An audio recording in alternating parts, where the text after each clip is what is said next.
Hi, my name is Mohammad Ahmadi. I'm an adjunct lecturer at Waseda University affiliated with the School of Law, and I teach English team courses, which are classes designed to improve academic literacy, especially through the exploration of specialized subjects. And one of the courses that I teach at the School of Law is titled Rhetorical Theory and Practice. And in this video, I'd like to walk you through the structure, content, and pedagogy of that course, especially how I integrate classical rhetorical theory into teaching argumentative essay writing for advanced English learners.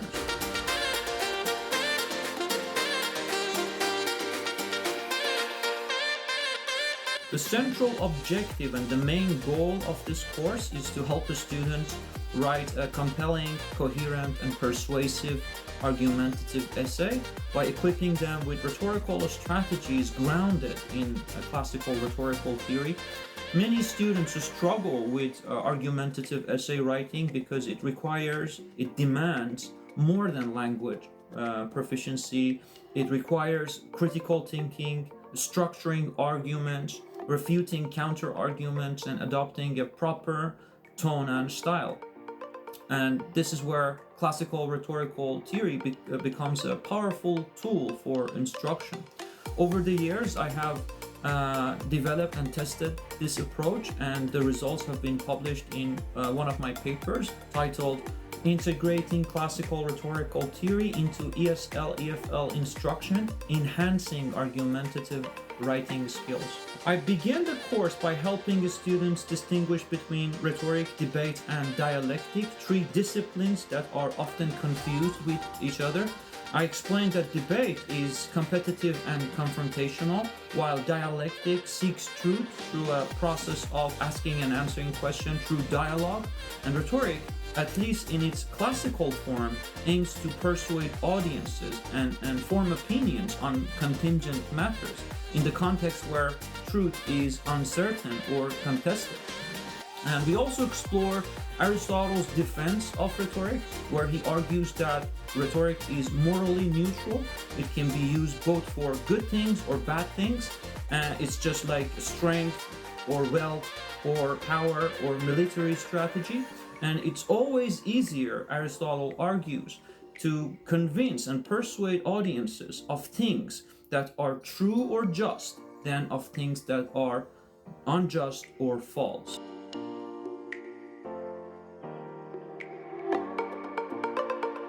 The core of the course is organized around Aristotle's rhetorical theory, especially canons of rhetoric according to Aristotle, and we specifically focus on canons of invention, arrangement, and style.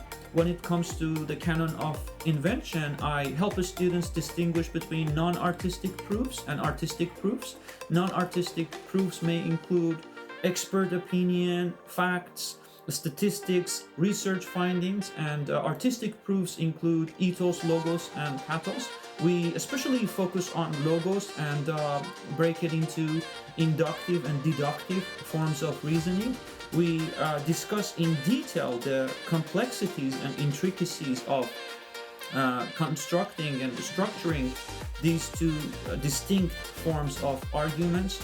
The students identify and incorporate evidence into their essays. They practice constructing logical arguments and addressing counter arguments, and they're guided to incorporate these concepts directly into their essays throughout the semester. As for canon of style, students learn that this canon of rhetoric is all about form, not meaning, and I introduce them to various rhetorical devices. For example, irony, metaphor, simile, and we discuss them in detail. And we also delve into faults in diction, such as ambiguity, prolixity, obscurity, vulgarity, and students are encouraged to review their papers with a focus on improving their essays, clarity, tone, and appropriateness. And finally, when it comes to the canon of arrangement, we explore multiple structures for essay organization. We review the traditional outlines, for example, the 5-paragraph model, and more flexible frameworks for organizing their essays. And the students learn how to order their arguments strategically and engage their readers effectively and ensure logical flow and cohesion throughout their essays.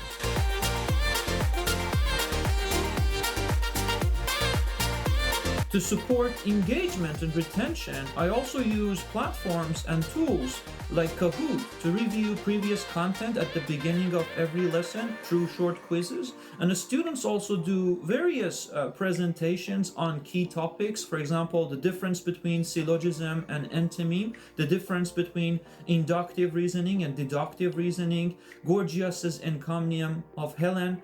And these activities help students apply rhetorical concepts across context and improve their presentation skills. All in all, this course reflects my belief that classical rhetorical theory can still serve modern educational needs, especially for language learners navigating complex academic discourse. The qualitative and quantitative assessments that I have done confirm that the students not only gain rhetorical knowledge, but also confidence and fluency in persuasive academic discourse.